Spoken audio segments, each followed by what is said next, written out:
Welcome to the Shred the Spread podcast, episode 22, Preview Thursday.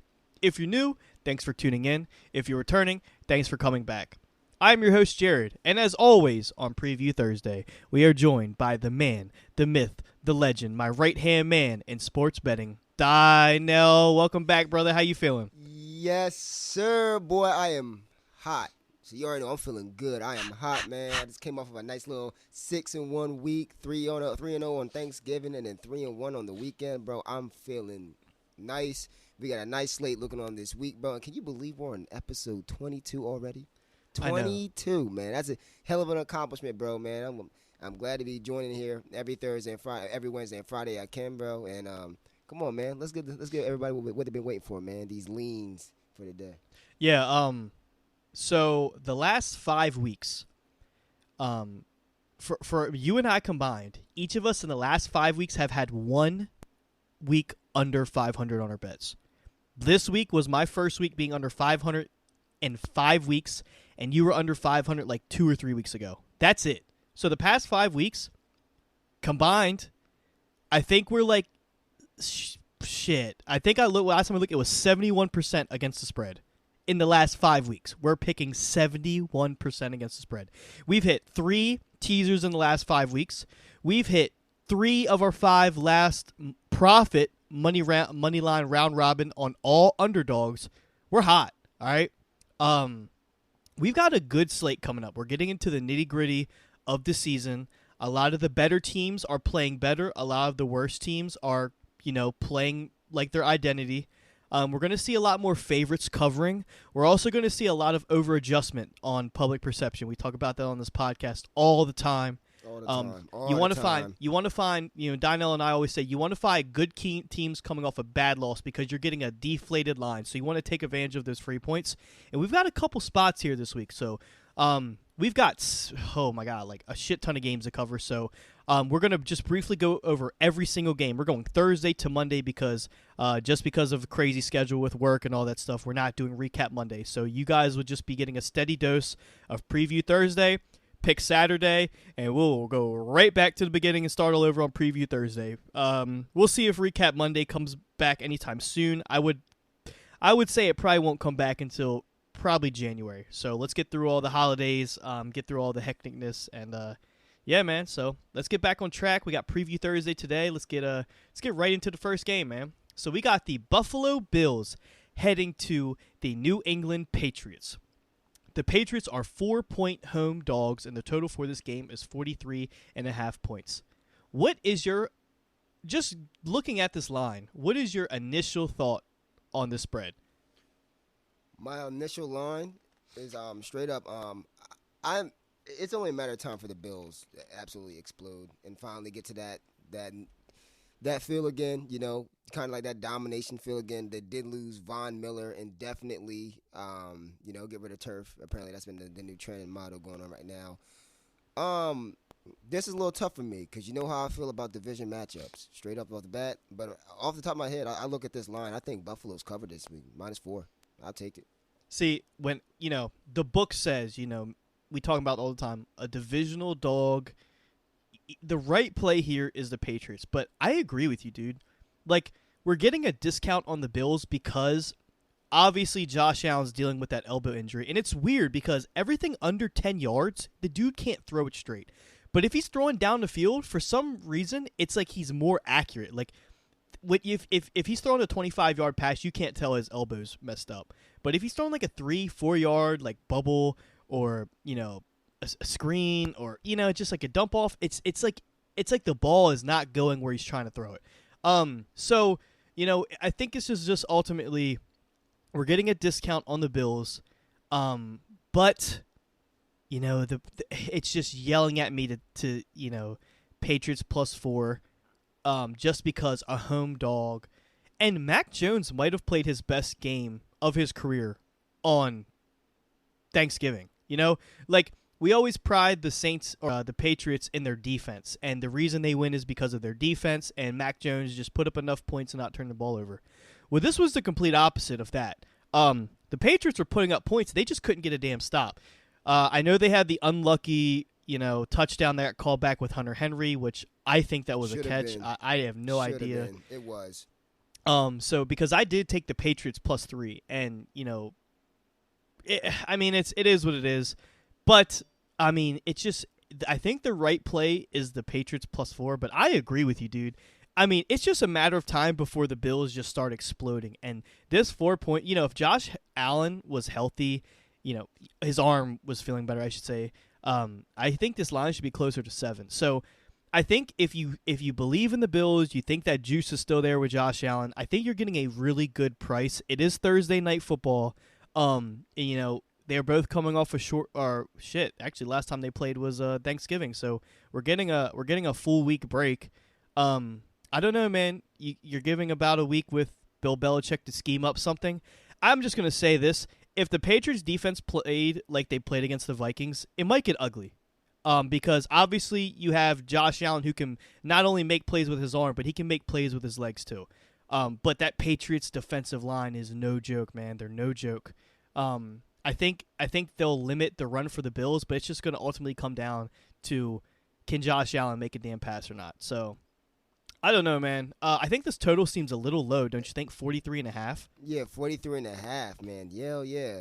And here, I want to bring up this another thing, too. Yeah, it is Bill Belichick, and it's in Foxborough. Like I said, the Patriots +4 just seems right. But I want you to understand, too, that Bill Belichick has having a rough going against, veteran quarterbacks. I feel like a lot of his wins, the Jets both times, who else? Who else they beat as a young quarterback? The Patriots? The Patriots they beat Sam Ehlinger. Wilson, They beat Ehlinger and Zach Wilson. Ehlinger, Zach Wilson. 4 of their 7 wins. Yeah, 4 of their 7 wins. And like I said, like the veterans, like Kirk Cousins dropped 33 on primetime. And we know how Kirk gets in primetime. And look at, like, Aaron Rodgers got a win in OT in one of those games, So we'll see. I do want to see how he's going to adjust to Josh Allen here again. Is this their first? I don't think they played yet, right?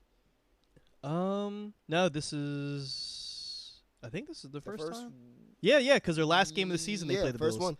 Yeah, so they haven't faced each other this year.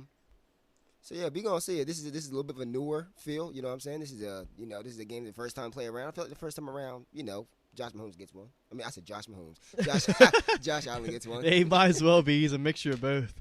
Yeah, dude, it's gonna be a good game. I probably will pass on this one just because I don't know what game I'm gonna get for Josh Allen, dude. Like, he almost threw the game versus the Lions. I mean, the interceptions just have to stop. The interceptions in the red zone have to stop. If this team is gonna, go for a deep playoff run, Josh Allen.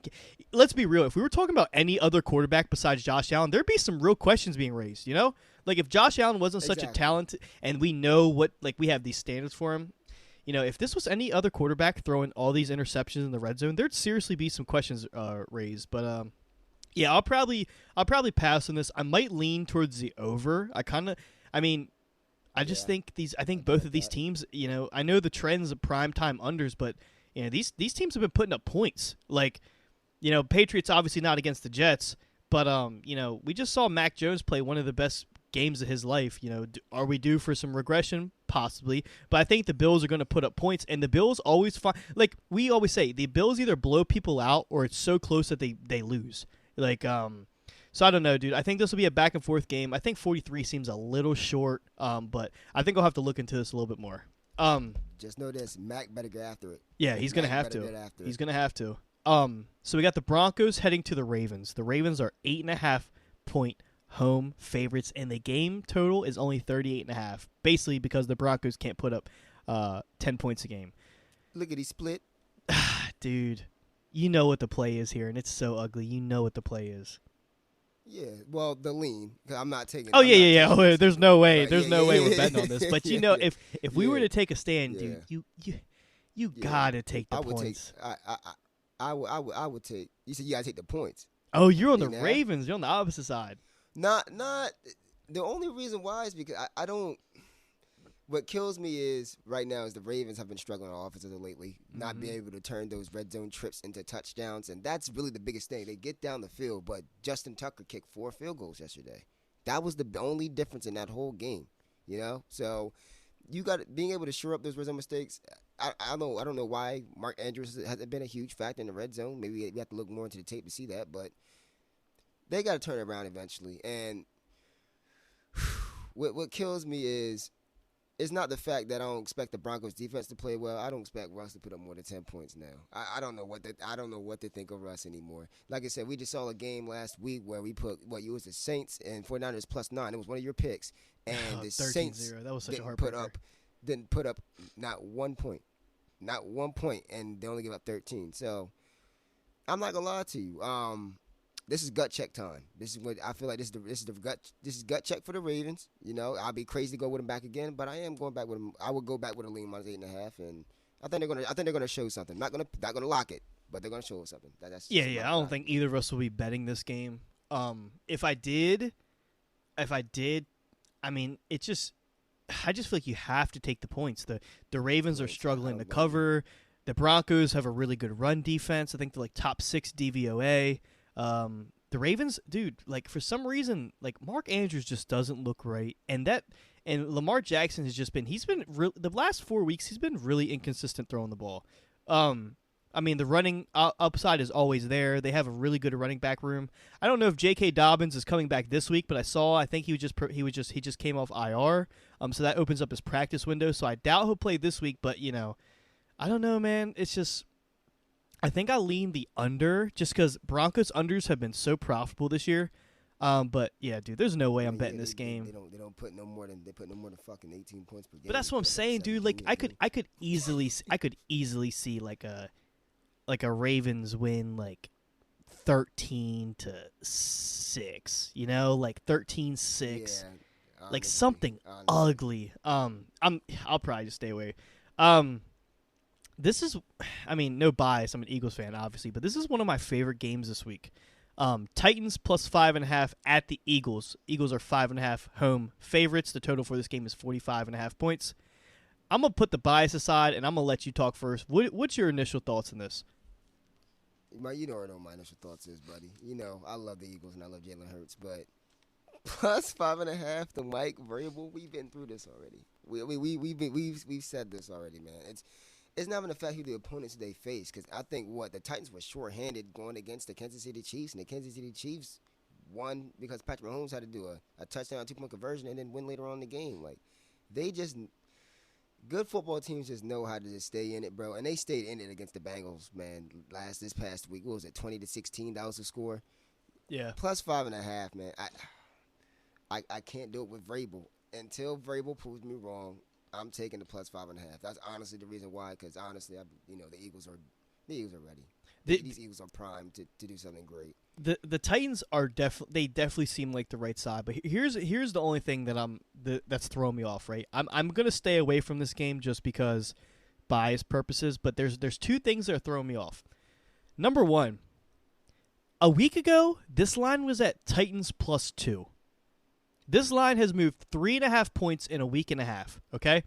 And number two, the Eagles are getting back Jordan Davis, and it looks like he is on pace to play this week. And that's huge because when Jordan Davis was playing, the Eagles were top 7 DVOA against the run. And over the last few weeks without Jordan Davis, they went from top 7 to bottom 6. So they had a complete flip on the script of how they were stopping the run, because it went from you couldn't necessarily run the ball efficiently to you could run the ball down their throats. The only thing that scares me about this is the line movement is so heavy towards the Eagles. It's almost like why are we getting so many free points from the Titans? The Titans have been playing well. They've been in every single game. And the Eagles have been struggling to cover. They barely covered against the Packers. The Packers, I think the Packers were the public. The public was on the Packers, so they were at 6.5. Eagles obviously covered because they scored 7. But, I mean, we're missing C.J. Gardner-Johnson from the Eagles, and that's huge. He is oh my God, dude swallows everything up that's thrown. But I don't know, dude. It's just how healthy is Jordan Davis? How many snaps is he going to play? Is he even going to play? It's just... The only this is just fishy to me. Like, why has this line moved 3.5 points? That's the only thing I'm saying. Like, it's almost like is this a trap? Like, oh, they're scared. it's almost like is this a trap? Like, oh yeah, go ahead, take the 5.5. You know, maybe it gets to 6. Take the 6. Now that is eye opening. That's the only thing I'm going to say about this. I agree with you. Mike Vrabel as an underdog is one of the most profitable bets in the NFL the last 3 years. He's like 75%, he's like 75% ATS when he's a field goal or more underdog, and that's we're getting almost 6 points. So I'll stay away. The only thing I'm going to say is this line is fishy, and I'm going to leave it at that. So we've got a good game here. The Jets are heading to the Vikings. The Vikings are 3-point home favorites. The total for this game is 44.5 points. We just saw a Mike White masterclass, although it was against the Bears, so it's not saying much. But, you know, it was in the rain. He had some immediate – I mean, you called it. You said, dude, I feel like Mike White and Garrett Wilson might be the play. Like, you said you like Garrett Wilson yards. You said you like touchdowns. You said you could see him and Mike White hooking up a couple times. They did that, man. Vikings are 3-point home favorites. What do you think about this? Well, hold on, give me 1 second. So I had to clear my throat a little bit. Let me put it like this, man. This is tough for me. This lean's very tough for me. This is one of those games where it's like, okay, this you know what this reminds me of? This reminds me of like the Seattle and Giants game early in the season, +3, -3. That, you know, one of those, like, you know, up and downs. Like, man, you can really see any team winning this game can take control. One thing I will say about that is, for the Jets, is Mike White starting again. I mean, he should, right? He should, right? He should. I mean, yeah, he should. But there's been a lot of talk. I know there's been talks about them getting Zach Wilson another shot or whatever. But after that performance from Mike White, you know, you have to second guess it. Granted, this is going to be a better defense they play in the Vikings. But, this is tough. This is really tough. I'm gonna roll my gut. I'm gonna lean Vikings here. I just feel like their offensive production is gonna be a whole lot more. Granted, the Jets' offensive production is improved, and therefore you would definitely take the +3? They got +3 points here against the Vikings. You know what? No.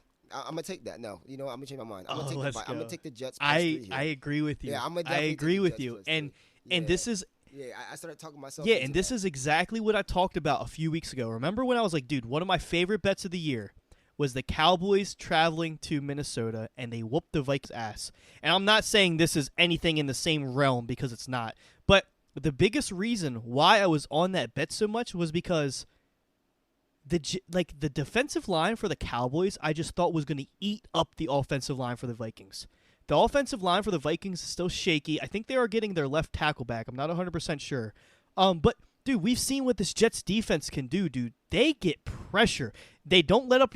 Like, Dalvin Cook and Madison are not going to be able to move the ball on the ground. It's seriously going to come down to can Kirk Cousins beat one-on-one coverage with Thielen, because, to be honest, we're seeing what Sauce Gardner's doing to these wide receivers. You know? Like, Justin Jefferson is Justin Jefferson. Like, Justin Jefferson is never actually, you know, covered. He's always open. Single coverage, double coverage, triple coverage. He's always going to have an opportunity to catch the ball. But is Kirk Cousins going to be able to fit these balls in these tight windows versus Jets defense? And if Sauce Gardner is shading Justin Jefferson all game, I'm not saying he's going to shut Justin Jefferson down, but we're not going to see a Justin Jefferson 12 receptions, 150 yards, and a touchdown game. You know, I'd be surprised if Justin Jefferson broke 80 yards. And that's saying something because of how many targets he gets. But, dude, I agree with you, man. Like getting the Jets at 3, I think everybody is going to be on the Vikings -3 this week, dude. They just look good. Their offense looked good against the Patriots, and everybody's high on the Patriots defense.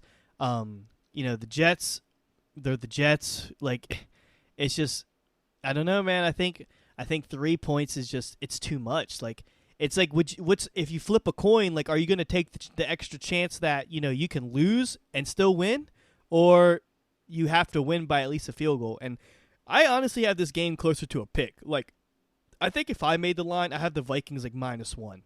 They're at home. I'll give them the point hedge, but I think a whole field goal is insane considering that how good this Jets defense is playing, because we just saw it. Like, the Patriots went out there and put up a shit ton of points on the Vikings, but they only put up 3 offensive points versus the Jets. They scored a field goal. That was it.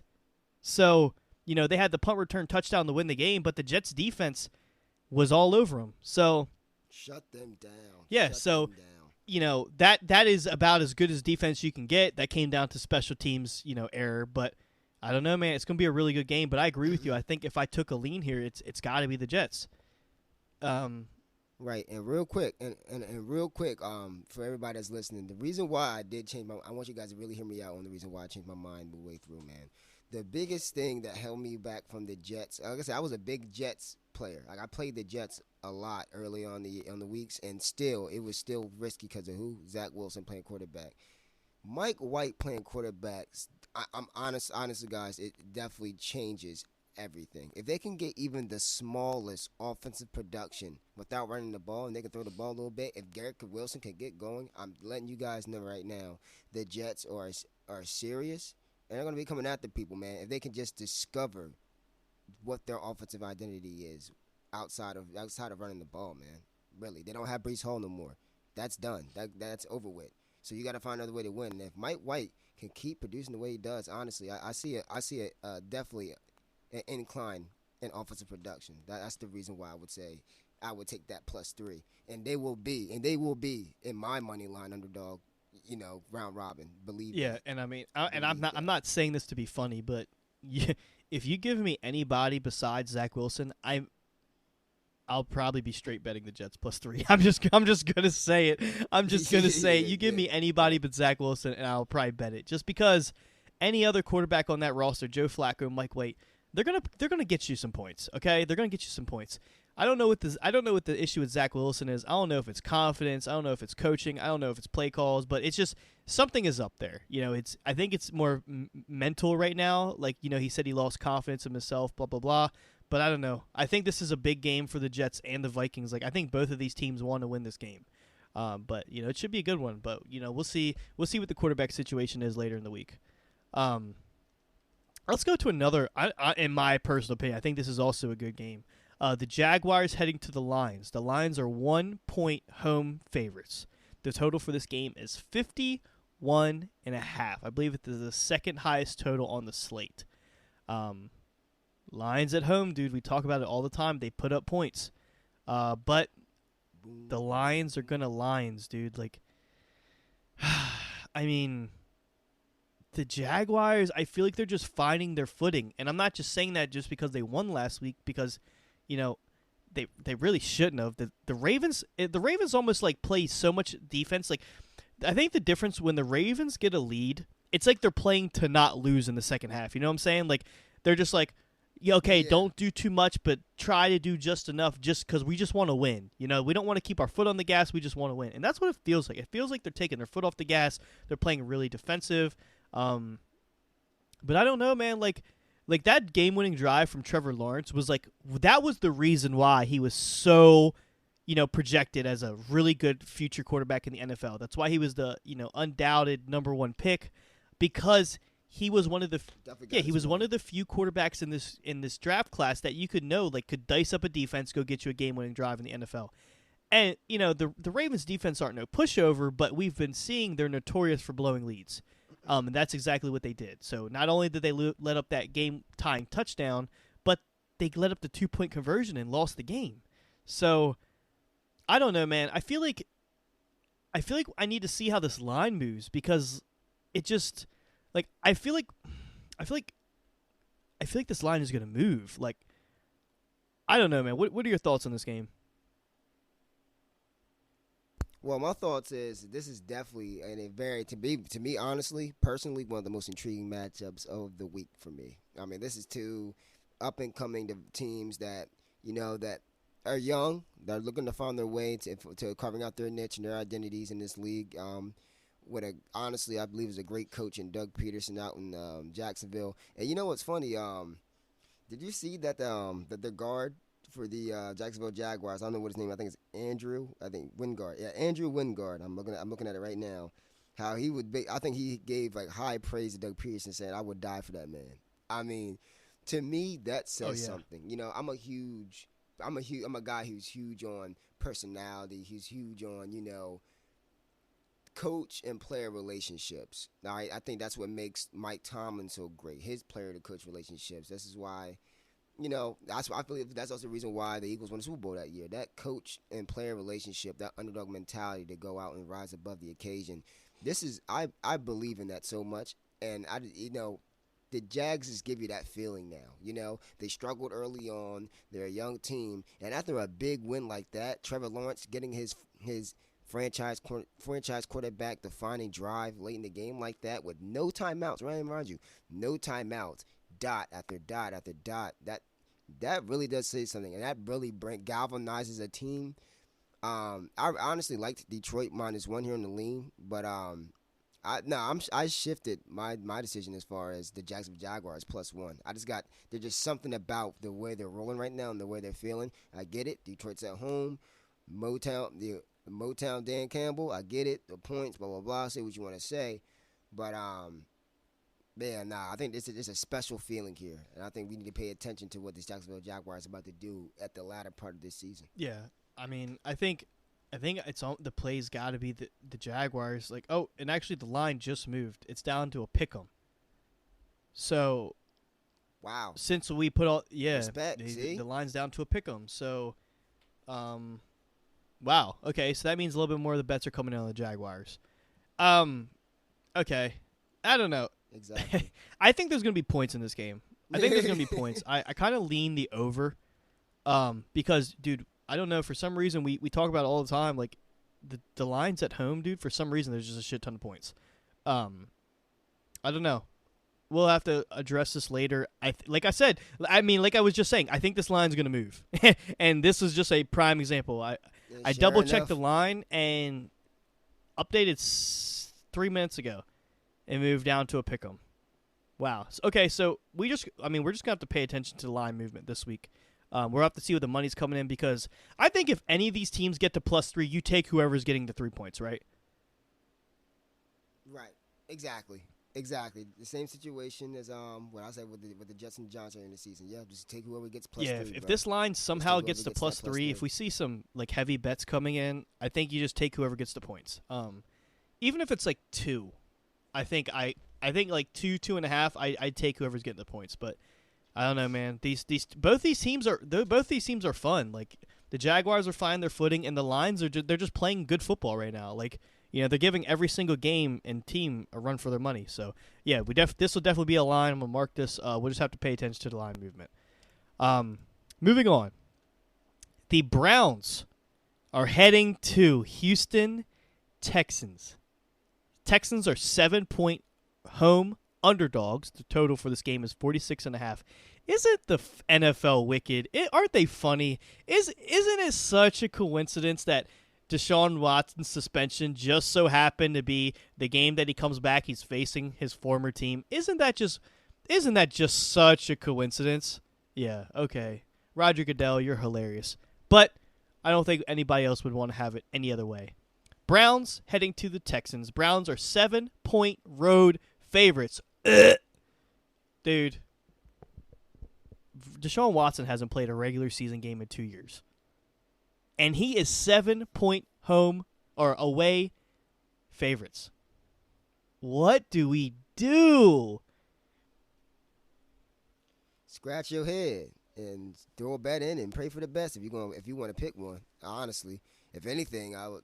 You know what's funny? I was sitting back today. I was watching. I was listening to Max Kellerman, Jay Williams, and Keyshawn Johnson. The radio show, and they were just talking about is Deshaun Watson a top 10 quarterback talent wise, and if so he is, when is he going to be able to show it? And I think they all agreed that Deshaun Watson was 10 just off of just raw talent. What he resembled and what he meant to the league early, a year and a half ago. But Keyshawn brought up a good point. It's Deshaun Watson is not hurt. He was not coming back from an injury, an ACL injury, MCL injury, and none of those things. It was mainly him holding out on the contract against the Texans, and then of course what proceeded after that. We're not going to get into that type of information right now at the moment, but if he's physically been able to stay in football shape, do related football activities, and not working himself back like you see players getting injured, you might see a little glimpse of Deshaun Watson earlier than you think. Now, if you want to see a glimpse of Deshaun Watson now, he might look good this week. I mean, he's going against the Texans, man. I mean, this is still the Texans defense. Probably, I mean, it's horse shit, it's garbage, it's poop, and this is. Hey, I mean, this is the one week you want to come back to Deshaun Watson. This is the week to do it against your old team. Extra motivation, and they're terrible. Yeah. They're terrible. So this, I mean, hey, like I feel why you're a little concerned about this. What do you do? What you do is you close your eyes, you turn your ass away from the game, you walk away, and you go to another one. You don't pick it. You don't pick it. You don't pick it. You don't pick it. But if I were to lean, I honestly, God, I would lean Browns. That hurt to say, didn't it? That hurt to say.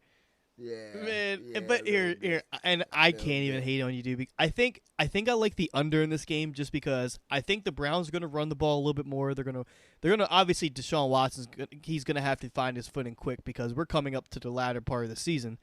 Game yeah, speed, right. And it's just he's got to find his game speed. But we got to understand we've got Nick Chubb and Kareem Hunt on the ground. You know, we don't have to throw the ball. The Texans. I mean, honestly, I think Deshaun Watson, they suck, dude.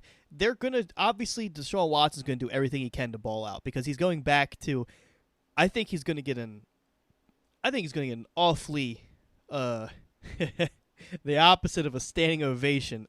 They might be booing the hell out of him the whole entire game because not only did he want out of Houston, and then all this shit came out. Then he wasn't going to play. Then he couldn't play. You know, there's just so much drama revolving around this game. I think this is going to be more so of I just want to be a spectator. I don't want to have a dollar on either side because I couldn't imagine. Facts. I couldn't imagine being stressed out having money on the Texans, and I also couldn't imagine betting on the Browns and they somehow go down 7 points early, like they lit up the early touchdown, and then it's like, okay, now we got to score twice.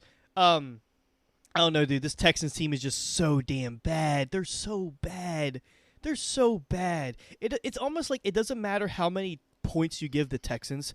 They just find a way to not fucking cover. And it's so obnoxious. It's like, oh, okay, dude, bet against the Texans. But it's like, oh, my God, the Texans are getting so many points. And we saw it last week with the Dolphins. We saw it last week. Like, the Dolphins, they started off so hot, but then they took their foot off the gas.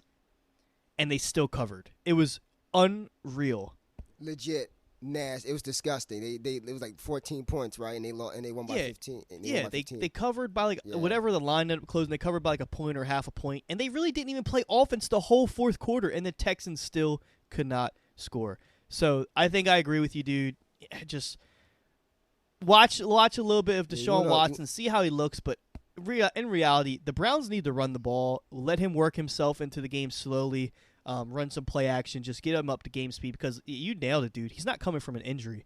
You know, he's perfectly fine. He's perfectly healthy. It's just how much work has he been putting off the field to prepare because this is going to be a solid trade. He's got to win some games. If the Browns want a chance at making the playoffs, he's got to play some really good football because they have a tough schedule coming up, and it all starts right here. They've got to have a statement game against the Texans. Yo, and you know what's funny? Yo, here's a little funny fact, bro. Now, it's not funny. It's really not funny in any sense, but I just want to bring up the fact, like, I don't know how even the information of this even got out, but you know, apparently 10 of the women who settled their claims with Deshaun Watson are going to attend the game. Dude, who finds this shit out? Like, yeah, I don't know, but on not even ESPN reported it says some woman who settled lawsuits versus Deshaun Watson will attend the game. My thing is like if he was that like, you know, torturous and traumatic towards you, why would you want to be around him? Like, why would you want to be in that environment? That's you know what's funny? I saw this on a tweet too, and someone said the same exact thing. Like I said, I'm not. Yeah. We're not gonna bring the emotional factor in it, but let's be real. But yeah, he said that. Like, why? Come on now. If there was someone that I couldn't stand that did some fucked up shit to me, I'm not gonna go spend money and not necessarily support them, but be in the crowd. Like, I mean, I understand they're probably gonna be rooting against him and talking shit, but I don't want to be in the same vicinity as someone who's pissed me off. I don't know. That seems weird to me. I think it's. I'm not trying to start some shit, but that seems like I want some attention shit. But hey, whatever. That's for another day. Let's move on before it gets too ugly. Steelers heading to the Falcons. Falcons 1-point home underdogs. Total for this game is 42.5 points. What you think, Dino? You said Falcons, right? Steelers -1, Falcons +1. Total for the game is 42.5, and the game is in Atlanta.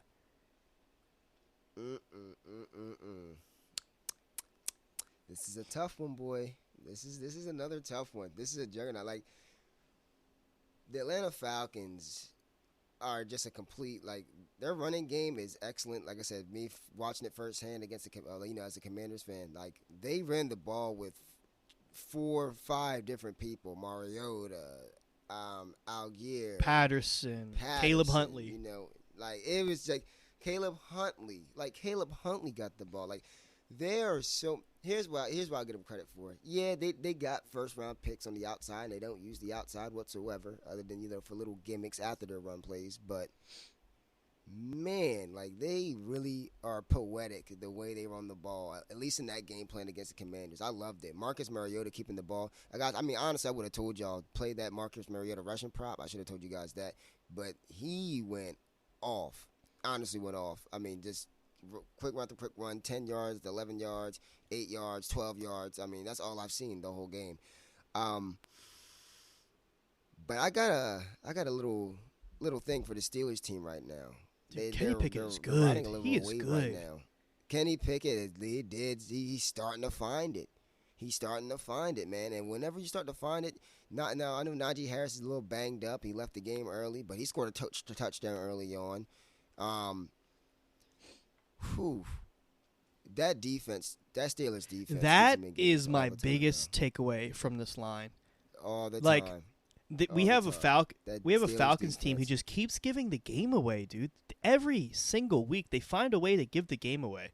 They did it versus the Chargers. They basically did it against the Panthers. They did it last week against the Commanders when they ran the ball all the way downfield to the goal line, and then they decide to throw it. You are a run team. Why, in the most crucial situation of the game, we decide to put the ball in the air? Give me a fucking break. Yes, I'm pissed off because that was one of my bets last week, and it hurt my damn soul. Regardless, Steelers defense is really freaking good. They didn't shut down Jonathan Taylor completely, but they shut him down enough to win the game, and they made Matt Ryan look so bad, and I don't know if that's a result of himself or a result of that Steelers defense, or possibly both. But Kenny Pickett is making plays. He's making really good passes. Their run game isn't all as good as you would like it to be, but we saw when Najee went out that Benny Snell and McFarland were carrying the load, and Benny Snell had a really good second half. He ended up getting into the end zone. Looking good. Yeah, we know Benny Snell is good just from his previous history as a backup running back, but it's like they have depth. Kenny Pickett, he's making plays. I don't know, dude. I don't think I could trust the Falcons this week. The Steelers have just been we have two teams trending in opposite directions. That is scary. Because this would be the week where we should be like, oh, dude, Steelers, and this will be the week that the Falcons pull some shit out of their hat. Like, that's just how it goes, because in reality, both of these teams are still competing in their division. Like Falcons, I think they're a game behind, but they have the same amount of wins as the Buccaneers. I think they've just played an extra game. I don't know, dude. I'll probably pass on this one, but it's like, how do you not take the Steelers? How do you just not take it? You're taking a dominant front with with TJ Watt against a run-heavy team. It's just. I'll take that coach. I'll take that coach too. Oh yeah, Mike Tomlin. Mike Tomlin, dude. He's just. Too. Yeah, Mike Tomlin. Arthur Smith is a fucking idiot, dude. But whatever. You know what's funny? He kind of reminds me of Elon Musk a little bit. I was looking on the sideline when he was walking around. He kind of reminds me of Elon Musk. He'll do. I'll tell you what, man. For every smart thing he does 3 dumbass things right after it to make up. It's just he can't just be a consistent coach. He's got to do one thing good and like, okay, and then he does 3 things that are just so fucked up. It's just like, okay, whatever you just did means nothing anymore because you just completely negated the fact that we just marched all the way downfield just to throw an interception. But anyway, the Packers are heading to Chicago. The Bears, 4.5-point underdogs. This line just moved within the last 24 hours to Packers -5.5 to Packers -4.5. Is that a trend that Aaron Rodgers may not play? I think this line still being at 4.5 kind of says that we might see Aaron Rodgers. He says he may be good to go for Sunday. Jordan Love came in relief on Aaron Rodgers for Sunday Night Football. Played pretty damn well. Came in there and almost immediately threw a touchdown pass. We have a Bears team where Eddie Jackson left, probably their best defensive player right now. Justin Fields dealing with a separated shoulder. We have no idea if he's going to play, and if he does play, that's ridiculous. The Bears should be tanking at this point to get the best draft pick because they need to just shut Justin Fields down for the rest of the season. There is no reason to send him out there and, potentially have more, long-term injuries. Like, just let him get healed up. Bears defense is so bad, dude. Mike White just picked them apart. But on the other side, we have the Packers, and they really don't have anything to play for either. Almost. I don't think it's quite there yet, but they're almost mathematically eliminated from playoff contention. So what the hell do we do here? We have two teams that really aren't playing for shit. We have the Bears, who we don't even know if they were trying to win anymore, and we have the Packers, who are just a fucking joke right now. Like what do we do? Well, you take the man that still owns him. That's all you can do. That's all you can do is take the man that owns him, man. I mean, even if Aaron Rodgers doesn't even play, I mean, granted, I believe he is. He said he is. He like he said, it's that competitive greatness that he talks about in this interview. About if you're available to play, go ahead and play. But even if Jordan Love played, I ain't gonna lie to you. Jordan Love looked really good on some of them passes, bro. He was really zipping the ball. Like even I don't know if you really noticed. But look at how we in his I think his regular season game last year and the preseason games he played before that, and look at his throwing motion now. His throwing motion looks effortless now. I mean, it looks like the ball. Doesn't he look like he's so much more in control of the game? Yes, like he really sat back and watched Aaron Rodgers play. He really sat back and took the understudy. Now, I'm not gonna speak too soon. Okay, guys, it's just. 1 quarter. I'm sorry, a half of a quarter. A half of a quarter. But it was meaningful time. Don't get me wrong. It was definitely meaningful time. Not as meaningful because they were down by 10, but still meaningful because they still had a chance. But yeah, he looked really good zipping the ball through there, bro. And yeah, like I said, with the Bears, man, Justin Fields, Justin Fields is your future. He should not play. Don't touch the field. You're a bad team. Just keep being bad. Your time's coming.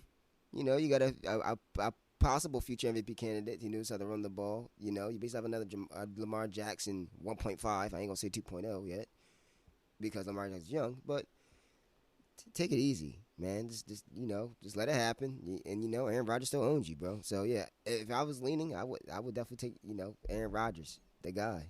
Not even the Packers. Yeah, I agree. Aaron Rodgers. This is just hard to touch right now because for both teams, we don't even know who the quarterback's going to be on Sunday. So I would just pay attention to see what the reports come out, if Aaron Rodgers is going to play or not. I feel just based off the line, I feel like Aaron Rodgers is going to play. I'm speaking more so from my heart saying that Justin Fields shouldn't play. Just shut him down. But you never know. It's the damn Bears. It's the Bears. The dumbass does. The in the Bears stands for dumbass. The Bears. We'll see. But if Aaron Rodgers goes, and if you take it aside, you have to take the Packers here. With the Bears, they don't give a shit. They just don't. Here's what I'll say, though. If Justin Fields do play, I mean, you saw what that run defense did against the Eagles. The Eagles played about 363 yards. That's a joke. So yeah, that's fucking insane. That's mad insane. So if he's out there, if y'all see Justin Fields out there playing, play that prop bet. Cause I know I sure would. Shit, I most certainly will.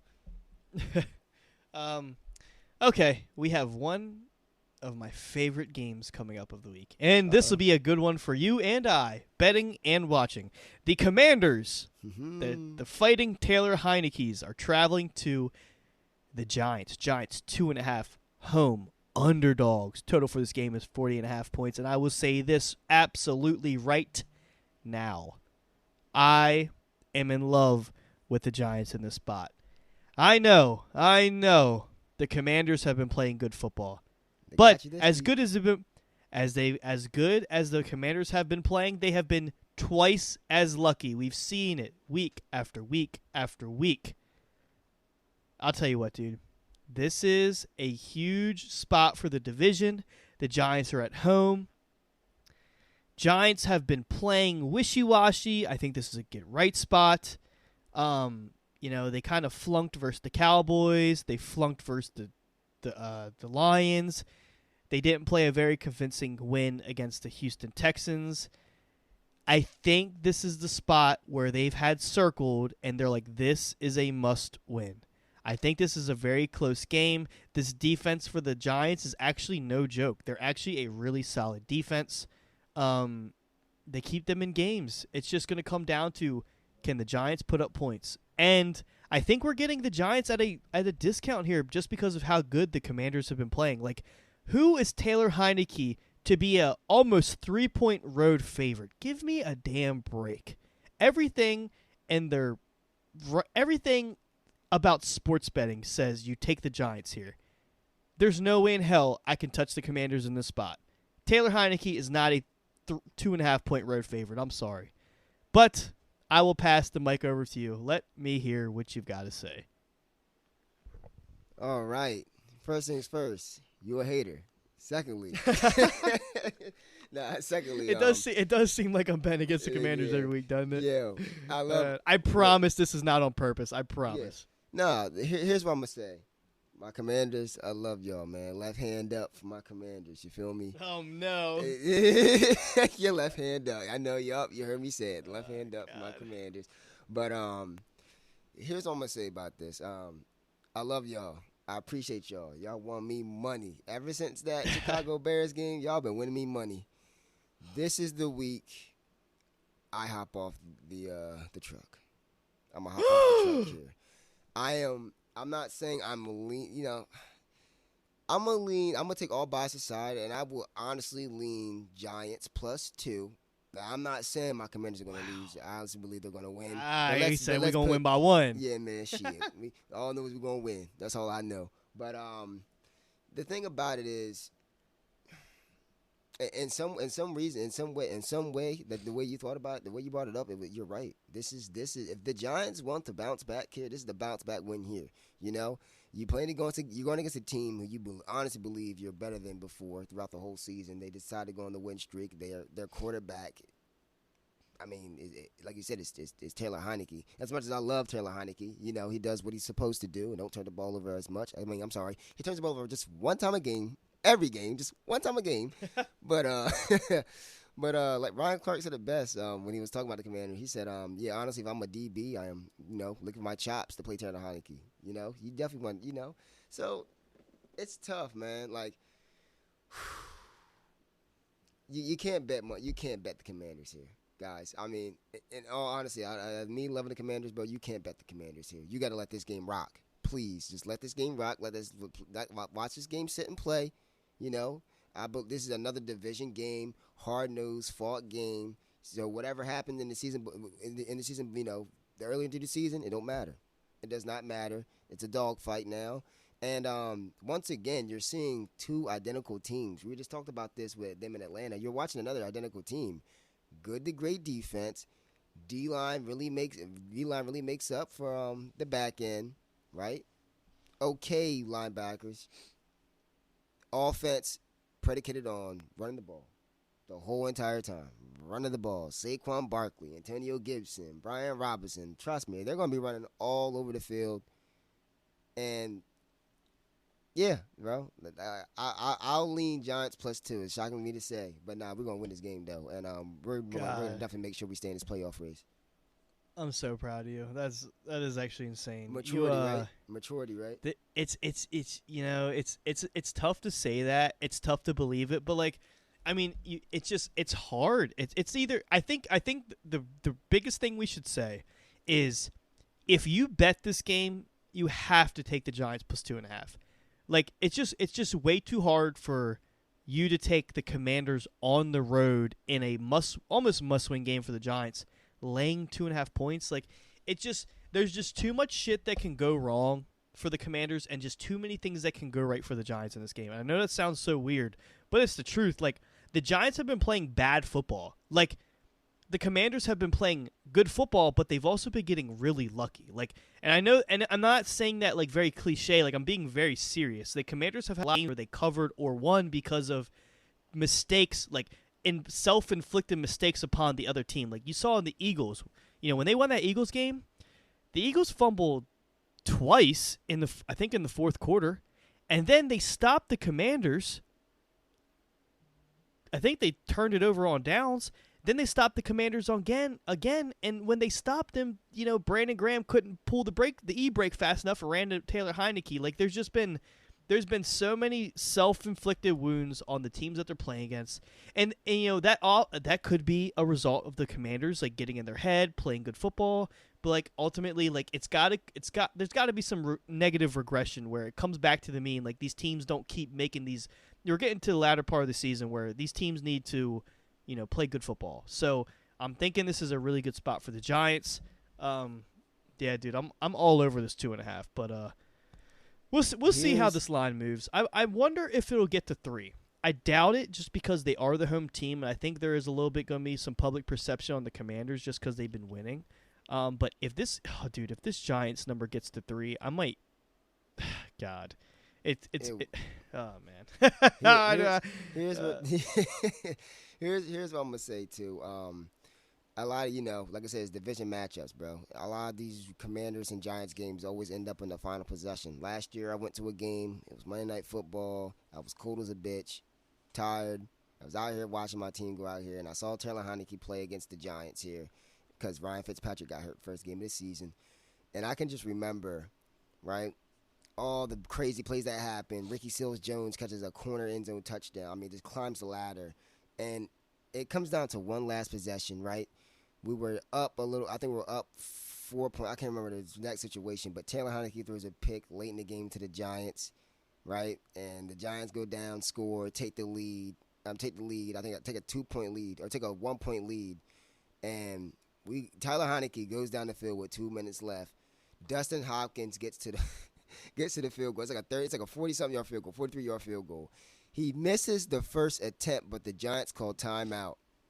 So then Dustin Hopkins gets another shot, drills the bitch. I go home happy and lucky as hell.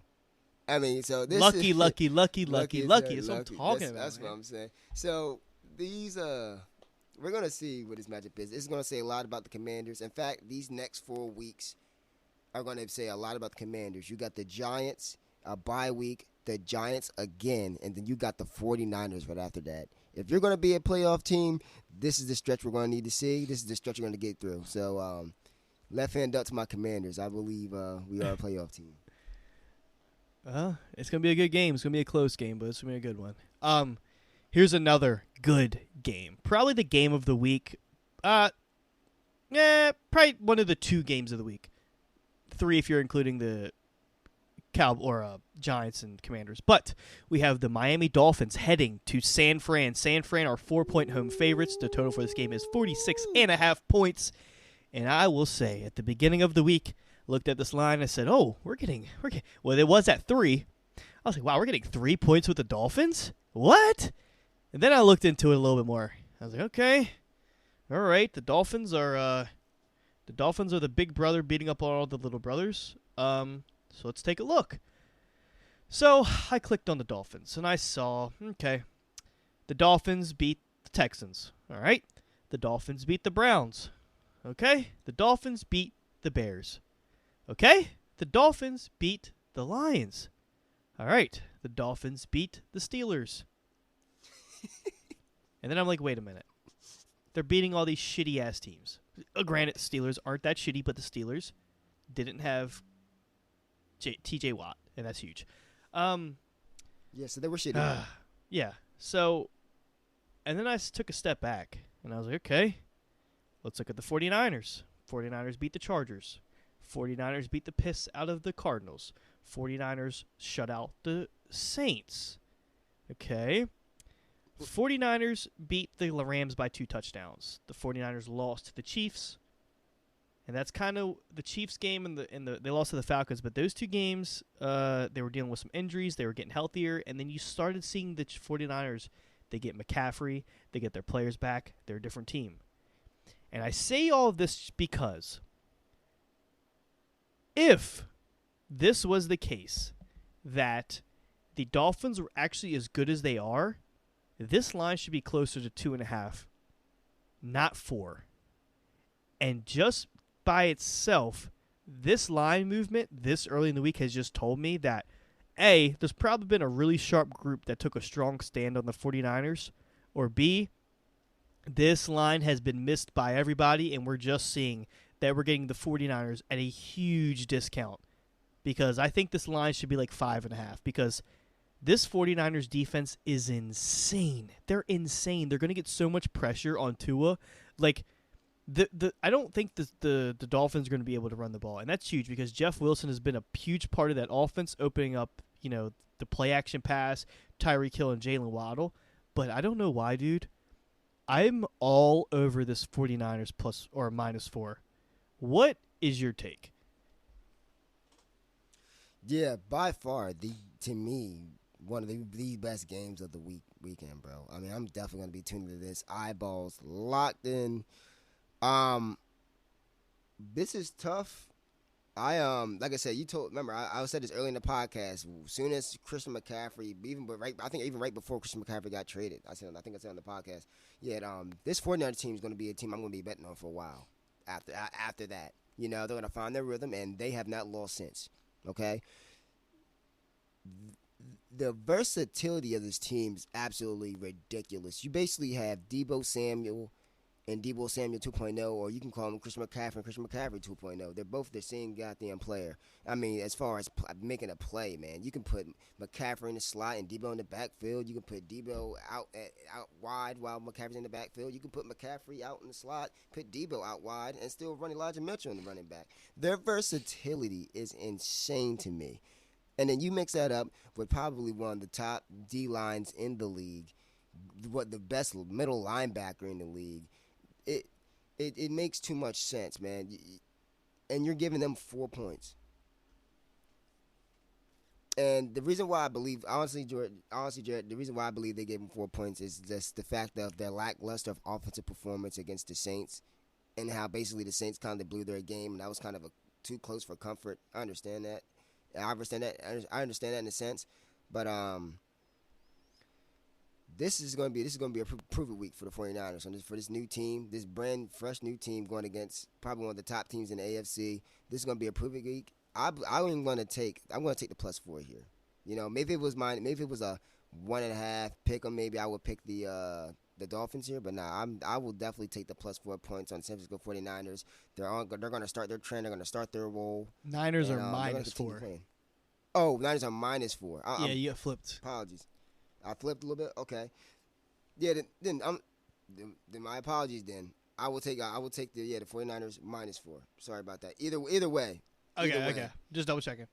Yeah, dude. fault. Yeah, I don't know. Flip the shit. Yeah, dude. If Niners were +4, that would be bad news for my my sportsbook account, because I would be unloading on the +4 and I'd be cheeks clenched all day. I would just make one massive bet and just hope for the best, because if I'm getting +4 with the 49ers, there's gonna be some financial compensation on my end.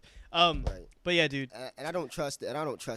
Like I said, I don't trust that Dolphins defense either. I put so much trust in them early on this season. They let me down numerous times with covering spreads. Dude, that is 100%. That is 100%. Their defense has been so shaky. And I know Elijah Mitchell is out for the Niners, and granted, he's not really been a huge part of this offense because he's always been injured this whole year, besides a couple weeks. But this may sound crazy, but I think that might be better for the Niners because we're getting a more steady dose of Christian McCaffrey. I think he's a better playmaker. I think he's a better receiver, better intangibles. I think when he is on the floor, when he's on the field more, I think that team is better. And although Elijah Mitchell is a very, very good running back, it's still Christian McCaffrey. He should be out there majority of the snaps. I think only reason that they were splitting carries was because Elijah Mitchell was there. They know what he can do. They were trying to keep Christian McCaffrey fresh, but we're at the point of the season where 49ers need to win this division. They have got to get down and dirty. They've got to win these games, and this is the first test. I think the 49ers win this game, and I think this is the start of the playoff push where they need to win the division. So, yeah, I love the 49ers in this spot. I'm all over the -4, and it's going to be a very, very good game, though. I want to see what Jalen Waddle and Tyreek Hill are able to do against this defense. This is another tough game, but God, this is just, it's yelling at me what I need to do. The Seahawks are traveling to the Rams. The Seahawks are 7.5-point road favorites. Total for this game is 41.5. This sounds disgusting, Dynel, but why is my heart and my head both telling me to take the Rams plus 7.5 this week? Oh man, I guess after the Seahawks took that loss against the Raiders, your mind's didn't put yourself for a fucking loop. You don't know what to choose anymore between the Seahawks games anymore. This is tough. I mean, honestly, I ain't gonna lie to you. I'm not gonna touch this game, but if anything, I would lean Seahawks -7. I don't know why your brain probably says, take the Rams plus seven here. Maybe it's because 7.5 though. 7.5. 7.5. I'm sorry, 7.5. Maybe it's because it's a division game, and at the end of the day, the Rams defense is still okay. I mean, which is still good. What gets me is they're without Aaron Donald for the first time in however many seasons Aaron Donald has played. Hurts. Aaron Donald's gonna miss his very first game, his NFL game. Let me put it like this: the Rams don't even know what the hell they look like without Aaron Donald. I know sure as hell damn well we don't know what this Rams defense looks without Aaron Donald. I mean, like I said, he hasn't missed a game. So how do we know what this Rams defense looks like without Aaron Donald? I believe the -7 is kind of generous. I mean, if it gets to the point, like I said, without Aaron Donald, Geno Smith granted it's the Raiders defense. Geno Smith put up 34 points, and that offense could have put up way more. So many field opportunities. We're not going to get into that because I'm ready to lay my ass into them. Because them motherfuckers cost me fucking money. You telling me you can't beat the fucking Raiders? The Oakland Raiders, who lost to the Jeff Saturday Colts, who lost to damn near every. Anyway, I'll put it like this. The Rams they don't have nothing. No Cooper Kupp, no Aaron Donald, and not even they don't have Allen Robinson anymore. So who's out there by himself? Van Jefferson? Who's that wide? There's a couple of names I can't pronounce. Tyler or Atwell. They got Sweats. They got a bunch of shitty dudes out there. I don't but know what the fuck his last name is. Here's why I'm leaning the Rams, right? And this is gonna sound crazy, but I almost hope Perkins plays just because that Rams offensive line is shitty. And there's one big factor here that is making me want to go with the Rams. I see the Rams are actually +8 in some books, but they're sitting at 7.5 on FanDuel. The Rams they're going to want to run the ball. Like you said, they don't really have receivers, but they have Cam Akers. Perkins is mobile quarterback, so I'm kind of hoping Perkins plays, which sounds crazy. But the Seahawks are one of the worst rushing defenses in the entire league. We're seeing Geno come back down to earth a little bit. He's, obviously he's been playing at the top of the world, but we're seeing a little bit of regression. We saw it last week versus the Raiders. We saw what Josh Jacobs did to that defense, and it was bad. And Cam Akers isn't no pushover. They don't have Darrell Henderson anymore, so we have Cam Akers. I think Cam Akers is better than Darrell Henderson, but I think Cam Akers is due for a really good game. This is a really good spot. The Rams really don't have anything to lose. They still have Jalen Ramsey out there on the other side. It's like you're giving me a team that can, and you got to remember what the Rams were doing to the Chiefs. The Chiefs were, granted, Perkins was setting the Chiefs up in prime position to score touchdowns, and the Chiefs settled for 5 or 6 field goals. That says a lot because the Seahawks aren't no Patrick Mahomes offense. So we're getting the Rams defense who still is capable of getting stops, and we have a Rams offense who is going to want to run the ball versus a Seahawks defense who can't stop the run. I don't know, dude. If you can get 8 on that Rams, why not take it? I don't know if this will be one of my picks this week just because it is still the Rams, but I think I lean the Rams +8. We'll see how much that line moves. We'll see who ends up playing. It's going to sound crazy, but if Stafford plays, I don't think I'm on this game. But yeah, man, that's what I'm feeling. So let me so let me ask you a quick question then, right?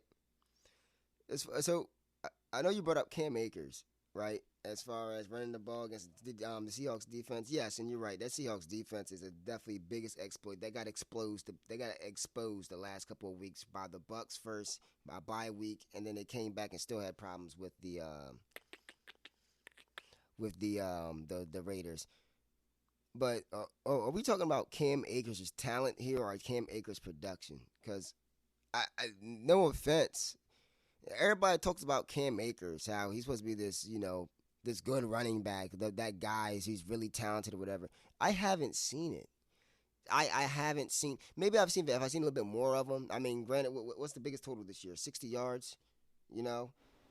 I don't see. Maybe there's flashes. Maybe I haven't really watched much of Cam Akers, but I keep hearing about it, but I don't see it. So well, there's been so much drama with like the Cam Akers discussion in the backfield because you got to remember, when everybody was doing their fantasy drafts, you remember when everybody was like, oh, Cam Akers, but the first game came and went, and Cam Akers wasn't the main back; it was Darrell Henderson. I don't think he was dealing. I don't remember if Cam Akers ended up dealing with like an injury or something, like something small. But you remember where there was this stuff where he wanted out of LA because he wasn't getting a lot of touches. So there was just a lot of like controversy with the running back position on the Rams. Now Darrell Henderson is gone. Cam Akers is playing again. I think he's just in a prime position where we're getting like an inflated Rams number because of their performance lately, and we have Cam Akers who's. I'm not going to say he is this tremendous running back this year because you're right. We haven't seen any great production from him, but we know his talent is there. Like, we know what he's capable of. He can run around you. He can run through you. He can be a 3-down back. It's just, I think if this is a spot for him, it's against the Seahawks. If it's not the Texans, it's the Seahawks because the Seahawks are, I think, bottom 5 in rushing DVOA. So I think it's just like, I don't know, man. This isn't like a game that they circle. It's like the Seahawks aren't looking at this game like, oh, we got to circle this game versus the Rams because the Rams are bad. Like it's just bad. But I'm just saying, like, after seeing how the Seahawks have kind of been the last 3 weeks, really, it's dude. I feel like you're getting a really good price on the Rams. Like I feel like we're getting like 2 free points because like this number should be closer to 6. Just in my opinion. But yeah, dude. I mean, it is what it is. It'll probably not be one of my favorite picks, but I could definitely see myself getting on the Rams +8 if that's what it is. But I'll probably wait till Sunday for that because I do want to look into it a little bit more. But you're right, dude. Cam Akers he's not Josh Jacobs. You're right. But we'll see. So let's move on to another really, really good game. The Chiefs heading to Cincinnati rematch. Chiefs 2-point road favorites. Bengals +2 at home. The total for this game is 52.5. Boy, oh boy. Do I love the Bengals in this spot. Oh my God. We're getting Jamar Chase back. We're getting Joe Mixon is looking like he's going to play. I mean, it's the Bengals here, right? Yeah. Yes, sir. Yes, sir. Yes, sir. Yes, sir. Listen, that defense, like I want everybody to understand too. Like, Patrick Mahomes does not have that big boy threat down the field right now anymore, and that plays a huge role into what they did, into what the Chiefs' success was last year and the years before that and whatever. I'm telling you, right now, the Cincinnati Bengals ain't letting that shit happen. They seen this shit before.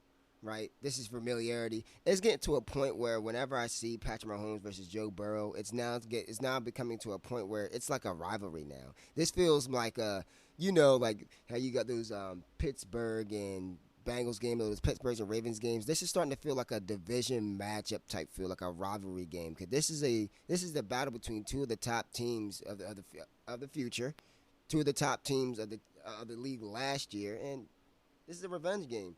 Jamar Chase is coming back. That's his boy. I'm letting you know now. I'm taking Joe Burrow and his boy any day. Any day when it comes to this offensive production. I don't believe the Chiefs' defense is great. Now, granted, they're playing better on the run defense. Chris Jones is an absolute monster, and he deserves all the praise and respect possible. But, yeah, we know what this Bengals offense do. They don't run that much. They don't like to run that much. They like to utilize Joe Mixon's versatility. Yeah, they don't need to. Right, they really don't need to. Samaje Perine has really done a great job stepping up, and he was really. And he's thriving because he can get shifty out of the back. There's dump off passes and open space. Like, exactly. Dude, this is the same thing as last year. Joe Burrow is just getting better as the year goes on. He gets more comfortable. He gets more reps, and we got to remember, like, Joe Burrow started off slow because he didn't get to play the preseason. You know, like, so he missed a lot of live action. He's kind of had to gain his ground in real time. So he's been at a disadvantage from the start, but, you know, he's finding his footing, and you saw what he was doing without Jamar Chase, and we're getting his version of Justin Jefferson back. Like, Kirk Cousins with Justin Jefferson makes him a 10 times better quarterback. Joe Burrow is a better quarterback than Kirk Cousins, and he's getting Jamar Chase back. So I think that's a huge threat. And we got to remember, the Achilles heel of this Chiefs defense is their secondary. They let up way too many passing yards.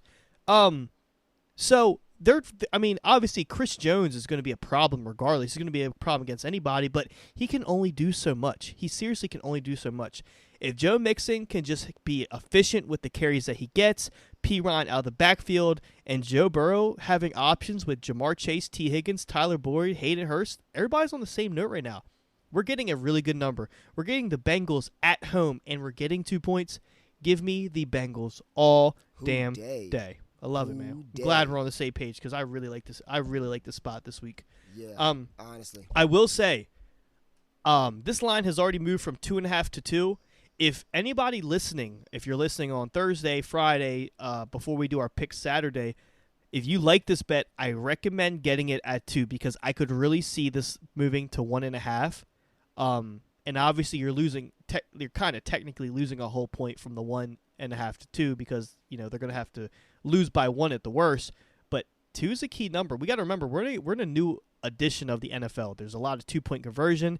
Extra points aren't automatic anymore. So this 2 is just as a key number as 3. So you know for everybody placing their bets this week, you know for teasers and all that. So remember that 2 is also a key number. So.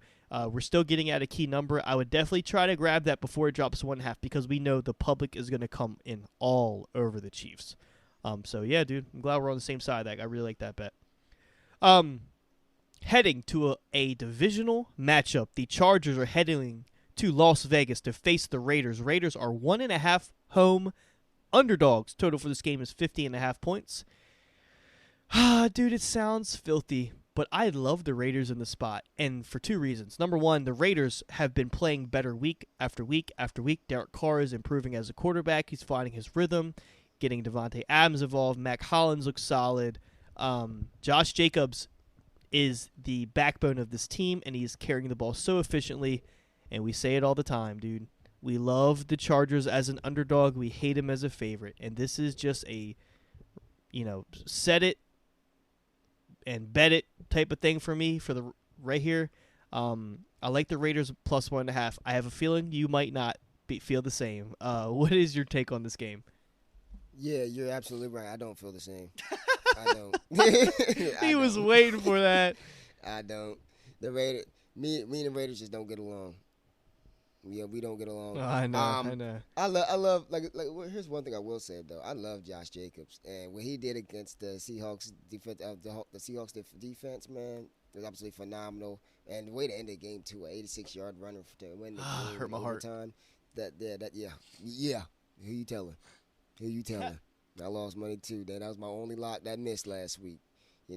So here's my thing. Here's my thing when it comes to it, right? And the thing about the Raiders is, it's just, like I said, it's the Raiders' defense. Granted, Geno Smith, like you said, Geno Smith didn't play the greatest, like he didn't play his best game or whatever, but the Seahawks still dropped 34 on them. They still dropped 34 on them.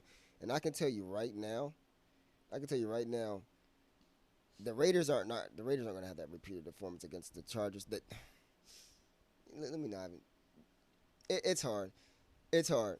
But here's what I'm gonna say about this, right? the Chargers got something to play for right now, right? And as you can see it from that 2-point conversion last week, that said a lot to me. You know how eager, how fast and how eager are this Chargers team going to play? How is this Chargers team going to react to a mixy start, slow start, the defense round to a slow start? They're really starting to come in their own now. You know, they used to be one of those teams you usually pick against early on this season, but they seem to have found their niche a little bit. Brent Staley's becoming less stale. He's a little bit more fresh now, you know, and that's due to those injured players coming back. You know, the Keenan Allen effect is definitely there. I know you see it. Keenan Allen coming back is a big boost for that offense. Austin Eckler is still there, still going strong, and you know what's crazy? As a matter of fact, I can see Austin Eckler having 100 and 100. 100 rushing yards and 100 receiving yards in his defense. I wonder what the payout on that prop bet would be. Yeah, that would be insane, right? I can honestly see that happening. Man, it's just like I don't see it, man. The Raiders defense did okay with Kenneth Walker. It was either that was a boom or bust. They held him to short gains, but they also gave up some big gains. The inconsistency of the Raiders is what scares me the most. I feel like the Chargers are becoming more consistent as weeks go along, and I believe in anything. Here's what I'm going to say. I believe in Justin Herbert, too, boy. Late in that game, when it comes down to it, Justin Herbert's going to deliver. And he did it against the Cardinals last week. And, you were a brave soul. You were a brave soul picking Josh McDaniels. I'll give you that. I'll give you that 100%. You got balls, boy. It isn't pretty. It isn't pretty. But, hey, sometimes in sports betting, you got to put your balls on the table, man. And this is one of those bets. I don't know, dude. Raiders at home divisional dog. I don't know, dude. Their home is not their home. You know their home is not like their home. The same thing with the Chargers. The Chargers were home. It's not like their home either. I know. It's legit neutral. But Raiders fans travel better than Chargers fans. Let's be real. Let's be real. Yeah, black and silver do be out there. People wear black and silver on accident, so there might be some fake Raiders fans walking around. But I agree with you, dude. It's not pretty. Yeah, it's not pretty, dude. It's not pretty. I'm not saying this is like, oh, dude, lock it and set it and this is free. But I'm thinking if this comes down to a shootout, I like the Raiders' chances better in a shootout than the Chargers, because the Chargers seems like the more opportunities you give them, the higher probability we have Brandon Staley making a shitty call and costing them the game. That's all I'm gonna say. So I will most likely be on the Raiders plus 1.5. I know it's not pretty, but I think I'm going to wait and see how this line moves. I'm not sure if this is going to move to Raiders plus 2 or Raiders plus 1, because everything seems pretty split right now. This will be one where I need to monitor the line. I'm just going to say this. If the Raiders go to 2, it will most likely be one of my picks for the week. If the Raiders go to 1, I will probably stay away. So I'm just going to say that right now.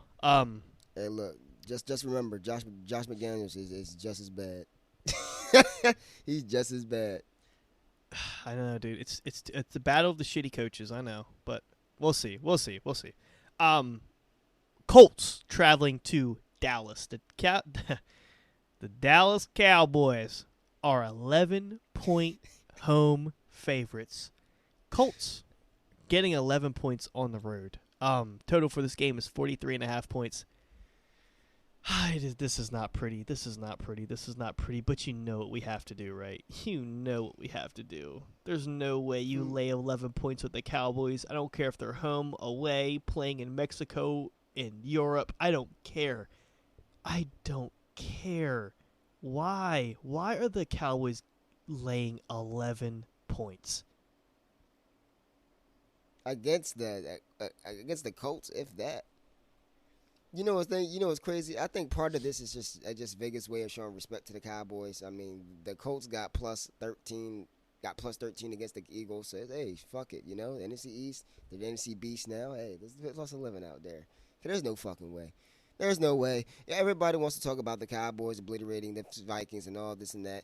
Let me tell you something the Cowboys do. The Cowboys do, like, for example, that line was what? Negative what, 3? What was that line, that Cowboys and Vikings week? It was kind of low. It was Cowboys minus 1.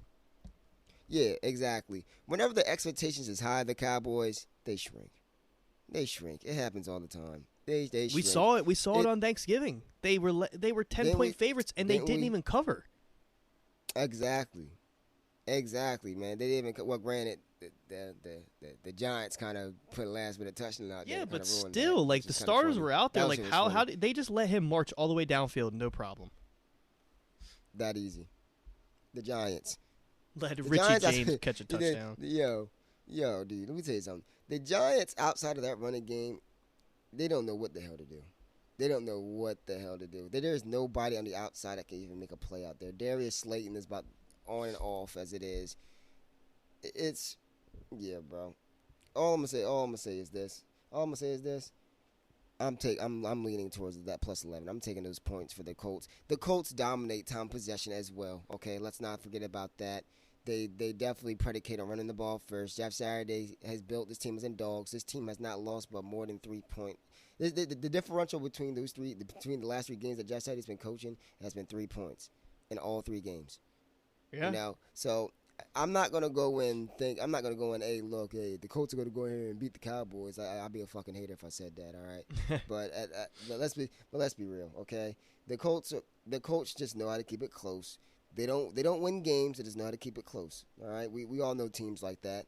Teams that don't get blown out, but they just can't finish worth a goddamn. That's what they are. So Well, hey, it's hard for the there's Colts to that. kind of get blown out because they control the game so well on the ground, and we have Jeff Saturday. The dude Exactly. literally is a center. He wants to run the shit out of the ball. He's gonna run the ball until Jonathan Taylor's legs break.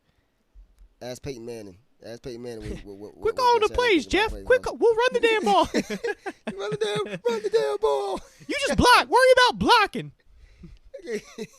Yeah, I'll tell you what. Yeah, that's still one of the funniest as clips tall as that ever. forehead is, you'd think there'd be some more bass when he's pissed off, but I guess not. Goddamn. But yeah, dude, you're right on, man. Like, how do you lay 11 with the Cowboys right here? Like, I don't know, dude. The Colts are coming off an ugly game, and Matt Ryan looked so bad, but they were always in the game. They were never out of the game. A little bit of clock management issues at the end of the game. They should have called the timeout. I don't know what the deal was with Matt Ryan scrambling. They rushed to the line just to run it for 2 yards with Jonathan Taylor. Hopefully this is a learning experience for Mr. Jeff Saturday. But I need Jeff Sunday. All right, I need Jeff Sunday night. Okay, because the Colts plus 11 is ridiculous. I don't care how good the Cowboys have been playing. They are nobody to be laying 11 points. There's very few teams in this league that are laying 11 points, and the Cowboys are for damn sure and not one of them. So I agree with you, dude. 11 points in a total that's only 43 seems fishy. But yeah, dude, I expect Kellen Moore will stop that offense by themselves from beating that team by 11. That's what Kellen Moore does. Kellen Moore will find a way. What you mean, man? He's a former backup quarterback. Boise State. Almost as funny as Zach Wilson being from BYU. But anyway, You mean Daniel Jones being from Duke? yo, that shout out Colin Coward. Colin Coward said, Daniel Jones looks like he played quarterback at Duke. Duke. Oh man, That's that's what he an said, all-time clip. Yeah. And for the final game of the slate, the Monday Night Football, the New Orleans Saints are traveling down to Tampa Bay. Buccaneers laying 4 points at home. The total for this game is 40.5 points. We have the Saints coming off a donut. They threw up a big 0. Although Alvin Kamara fumbled on the 1 yard line. There was a missed field goal. There was an interception that they ran back to the 5 yard line that called back due to illegal hands. Just whatever went wrong for the Saints last week went wrong because, of course, I bet on them. And when you bet on the Saints, they never come through. So what do? We bet on the Buccaneers. But are the Buccaneers going to cover this point? 4 points? Who frickin' knows, dude? Please, I'll tell you what, dude. Let me see what you think. Let me see if you... I'm literally on the fence right now. Let me see if you can teeter me. You can push me over one side or the other, or we're both going to be sitting on the fence looking at each other. Bro, the one person that can push me over, that can push me on the side is the head coach, the offensive coach that determines who the fuck they're gonna call these goddamn plays. If they're telling me they're gonna run first, then you best believe I'm gonna take the spread. But if they ain't gonna run first, you know what I'm saying? Like what's gonna happen? What Buccaneers team you gonna see? All right, you gonna see the Buccaneers team? Are you gonna see the Buccaneers team that went in there and beat the Seahawks or ran the ball for over 150 yards, or are you gonna see the Buccaneers offense that ran for a total of 40 yards, and then Tom Brady just absolutely just starts throwing the fucking ball all across the field, tie game, going into overtime. Like, what are we talking about? Okay, they were throwing the ball down. They were throwing the ball up 7. Then they were throwing the ball tied at 20. Tied at 20. What was it? 20? Is it 20? 20? Was it 20 to 20 at the time? I don't know what the score was. Whatever. But they threw the ball when it was tied. Then they won the coin toss. Then they threw the ball again. Then they gave the ball right back to the Browns. And then the Browns caught a corner slipping, caught a pass, got to the 2-yard line. They won the game, bro. And I had them money line. You don't know with the Buccaneers, man. You never know what's going to happen, what they're going to do. The coaching staff doesn't seem to be there 100% right now. As you can tell, the structure is just different. It's wrong. I'm taking Tampa Bay. And all that being said, I'm taking Tampa Bay over the Saints. The Saints fucking stink. They need to just start fucking Jameis Winston already. And that's what I was about to say. I've been seeing some buzz. There's been talk about potentially seeing Jameis Winston this week. I was seeing some buzz. What took so goddamn long? What you mean, bro? You're not a fan of the Ginger Giant? I wasn't a fan when he was playing in Dallas. I'm gonna say this right now, okay?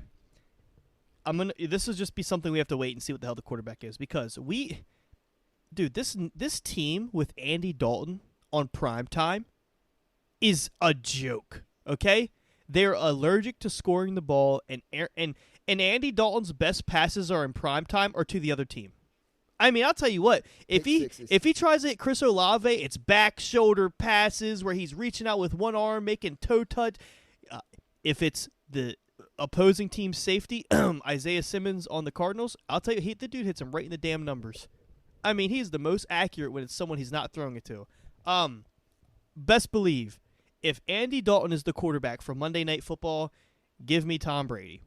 If it's Jameis Winston, I'll probably stray away from this game just because I need to see what Jameis Winston still has in the tank, because and he's a better quarterback than Andy Dalton. Like, what are we talking about? Like, Andy Dalton is not the future. We say it all the time.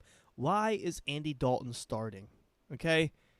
Give me a break. But I agree with you. If we see Andy Dalton trot out there on Monday night, it's got to be the Buccaneers. It's got to be. The Buccaneers not only want to win this game, they have to, and I feel like Tom has been kind of playing a little bit better lately. Not that saying that the shit's is, impacted from his marital status and shit. We're not gonna get into that, but I just feel like that we see it. We saw it the last few years. The Buccaneers, not the last few years, but last year specifically, we saw the Buccaneers start off slow. Tom Brady started picking up in the second half of the season because there's like these magic numbers. Tom Brady is an old man now. He doesn't want to go out here every single game in the regular season and try to put up 50 points and go undefeated anymore. He is just trying to win enough to get to the playoffs, and that's when he turns it up. The man he's trying to maintain that, miles per gallon, but once he hits the freeway, then he's flooring it. But we're still in the back roads right now. He's still in cruise control. He's just trying to figure out, okay, I need to win this game. Okay, I need to step up for this game. I feel like this is a start. I think this is a game that they want to win. I think it helps them in the standings tremendously. Obviously, you want to win as many division games as possible for seeding. But yeah, dude, I think if Andy Dalton is running out there, how do you not take the Buccaneers? Come on now, man. Let me say this, yo. You know what Andy Dalton reminds me of? Andy Dalton hasn't been good since A.J. Green was out there. AJ Green hasn't been good for 5 years. You tell me how good Andy Dalton really is. And on top of that, too, Andy Dalton without A.J. Green is basically Jay Cutler without Brandon Marshall. That's basically what they are. That's basically what it is, bro. Just two turnover-prone quarterbacks that don't really need to be out there. It's just sucking up money and sucking up playing time from players that really deserve it. Let's just be honest. That's funny. So, yep. That's a good one, though. That's a good one. I agree, man. Mic drop. Yeah. And we can know that. So, that was every single game from Thursday night to Monday night for Preview Thursday. We will be back Saturday, bright and early. Episode will be released Saturday morning with Picks Saturday. Donnell and I will run down our favorite picks of the week. We will give our 3-team teaser, which I think we've hit our last 3 or last 2, whatever it is. And then we will give out, per usual, last 3. We're hot on those teasers. And then, per usual, we will give out our 3 underdog round robin, potentially more if we see fit with the underdog. So, for the Shred the Spread podcast, for Dynel, I am Jared. We will see you guys on Picks Saturday in the next episode. Until then, let's get ready. Go ahead, man. Get ready. Yeah, let's get ready, baby. It's gonna be a fight, man. It's gonna be a dog fight. We're trying to make this money again this week, man. Look, I'm letting y'all know I'm hot. Just stay tuned with me. Just rock with me. Keep rocking with me. I'm telling you. Yeah, man. I'm hoping we don't have any picks against each other because never mind. We'll see how it goes. But all right, guys. Thank you so much for listening. You can follow us on Twitter at @ShredTheSpread_. If you're into TikTok, you can follow us on TikTok at @ShredTheSpread. Until Saturday, we'll see you. Man, make sure y'all follow that thing and share that thing. Yes, sir. Let's go.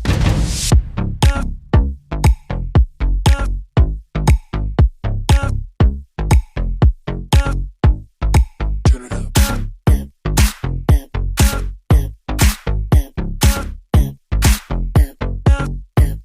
Let's go. Go, go, go.